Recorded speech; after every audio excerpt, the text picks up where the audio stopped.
Automatic সব কিছু কি হয়ে যায়, লুজ হয়ে যায়। তার হাঁটা চলা লুজ হয়ে যায়, কথা লুজ হয়ে যায়, ব্রেন লুজ হয়ে যায়, কিছু মনে রাখতে পারে না, ক্ষুধা বেশি হয়ে যায়, ছোট বাচ্চার মতো হয়ে যায়। কখনো বলে বাবা ওই জিনিসটা খাবো, কিন্তু আমরা সন্তান আনে দেওয়ার সমর্থ থাকলেও দেই না। মানুষ বৃদ্ধ হয়ে গেলে আবার ছোট বাচ্চার মতো হয়ে যায়, দাঁত গোলা পড়ে যায় কি যায় না, মাথার চুল অনেকের পড়ে যায়, শরীরের চামড়াগুলো ঢিল হয়ে যায়, তদ্রুপ ভাবে মাথার ব্রেন স্মৃতিশক্তি লোপ পেয়ে যায়, ঢিল হয়ে যায়। সেই অবস্থায় কোনো ক্ষেত্রে তোমার বাবা, আপনার বাবা কোনো ক্ষেত্রে অনেক কিছু চাইতে পারে, আপনার মা অনেক কিছু আবদার করতে পারে, কিন্তু তাদের সামনে অসম্মান সূত্রে কোনো আচরণ করা যাবে না। ঠিক কিনা বলো? ঠিক কিনা বলেছেন?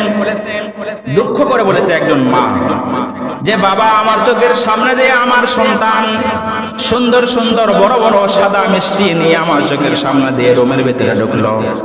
আমি সারাদিন চাইছিলাম, মনে করেছিলাম সন্ধ্যার সময় আমার সন্তান আমাকে এক পিস মিষ্টি দিবে। হুজুর খোদার কসম লাগে সেই দিন আমাকে মিষ্টি খাওয়ার জন্য মনটা ছটফট করেছিল। সন্ধ্যা পার হয়ে গেল, আমি মনে করলাম এশার সময় মনে হয় খাবার সময় আমাকে এক পিস মিষ্টি দেবে। এশার সময় চলে গেল, মনে করলাম মনে হয় বৌমার স্মরণ নাই, সন্তানের স্মরণ নাই। সকাল যখন হবে নাস্তার সময় মনে হয় আমাকে এক পিস মিষ্টি দিবে। নাস্তার সময় চলে যায়, আমি আর মিষ্টি পাই না। হুজুর তারপর আশা ছেড়ে দেন নাই, মনে করেছিলাম যে হয়তো বা বিকাল বেলা দেবে।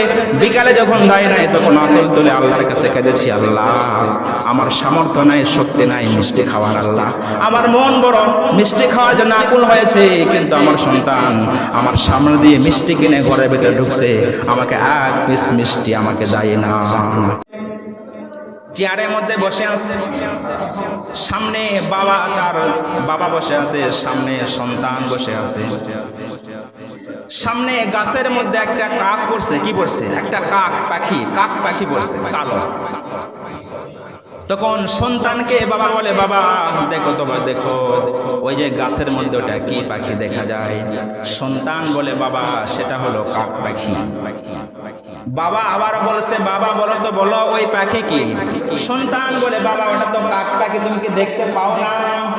3 নম্বরে আবার বলছে, বাবা বলো তো, বলো ওই যে পাখি দেখা যায় পাখিটা কি? সন্তান তখন থাপ্পড় উঠাইছে মারার জন্য, নাউজুবিল্লাহ পড়ো। সন্তান বলছে, হ্যাঁ এতক্ষণ বলা লাগে, 3 বার বলছে, শুনতে পাও না? চোখ কানা হয়েছে, কান ফাঁসা হয়েছে, এরকম করে গালাগালি করছে। তখন বৃদ্ধ বাবা ইচ্ছা করে কথাগুলি বলেছে, ছেলের সন্তানের আচরণ পরীক্ষা করার জন্য ইচ্ছা করে 3 বার বলেছে। সন্তান যখন কথা শুনে নাই তখন বাবা চেয়ার থেকে উঠে ঘরের মধ্যে গেল। ঘরের মধ্যে যাওয়ার পরে আলমারি খোলার পরে সেখান থেকে একটা ডায়েরি বাহির করে নিয়ে আসছে। ডায়েরি আনার পরে বলতেছে, বাবা এই পৃষ্ঠা তুমি তো পড়ো, এই পৃষ্ঠা তুমি আমার সামনে বারবার করে পড়ো। সন্তান সেই পৃষ্ঠা পড়ে দেখছে, সন্তানের নাম লেখা আছে আজ থেকে 20 বছর আগে।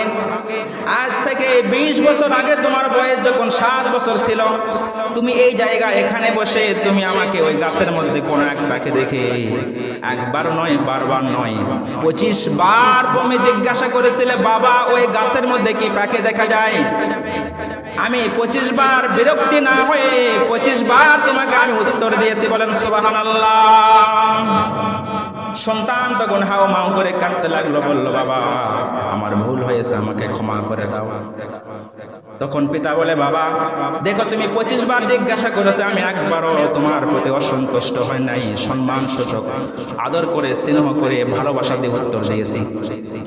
আর মাত্র আমি বৃদ্ধ হয়েছি, আমিও একজন শিক্ষিত মানুষ ছিলাম, আমি একজন ডক্টর ছিলাম, ডাক্তার ছিলাম, ইঞ্জিনিয়ার ছিলাম, প্রফেসর ছিলাম, প্রিন্সিপাল ছিলাম, মাস্টার ছিলাম, ব্যারিস্টার ছিলাম, জজ ছিলাম, কিন্তু বৃদ্ধের ভারে বয়সের ভারে আমার পেটটা কুজো হয়ে গেছে। আজকে তোমাকে আমি 3টা প্রশ্ন করেছি, তুমি কিন্তু 3টা প্রশ্নের মধ্যে তুমি ব্যর্থ হয়ে গেছো।